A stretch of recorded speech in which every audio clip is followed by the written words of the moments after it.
تمہیں مسئلے کا حل کہیں پر نظر نہ آئے تو تم قرآن کھول کے بیٹھو اور قرآن کے اندر اپنے مسئلے کو تلاش کرو. یہ قرآن صرف درود فاتحہ کے لیے نازل نہیں کیا گیا, یہ قرآن ثواب حاصل کرنے کے لیے نہیں اتارا گیا, یہ قرآن قبروں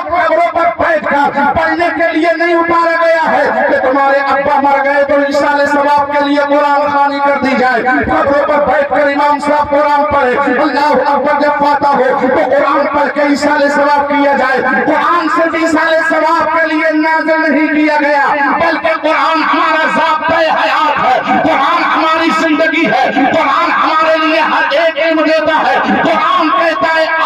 اگر ڈاکٹر بننا چاہتا ہے تو پڑھ مجھے, اگر انجینئر بننا چاہتا ہے تو پڑھ مجھے, اگر IPS بننا چاہتا ہے تو پڑھ مجھے, اگر سیاستدان بننا چاہتا ہے تو پڑھ مجھے, اگر وکیل بننا چاہتا ہے تو پڑھ مجھے, اگر پنچ بننا چاہتا ہے تو پڑھ مجھے, اگر عالم بننا چاہتا ہے تو پڑھ مجھے, اگر تو یہ چاہتا ہے کہ تیرے سماج کے اندر کیسے تعلقات رہے, لوگوں کے حقوق تیرے اوپر کیا ہے, بھائیوں کے حق تیرے اوپر کیا ہے تو پڑھ مجھے, ماں باپ کا تیرے اوپر کیا حق ہے تو پڑھ مجھے, بیوی کا حق تیرے اوپر کیا ہے تو پڑھ مجھے, چچا تاؤ کا حق تیرے اوپر کیا ہے تو پڑھ مجھے, پڑوسی کا حق تیرے اوپر کیا ہے تو پڑھ مجھے, ایک مومن کا دوسرے مومن پر حق کیا ہے پڑھ مجھے. جو آج تجارت کو تلاش کرتا ہے کہ تجارت میں کس سے سیکھو, بزنس کرنا کس سے سیکھو, کسی بزنس مین کا تعاون پکڑتا ہے وہ دھکے دیتا ہے لیکن بزنس کے طریقے نہیں بتاتا, ایک تاجر دھکے دیتا ہے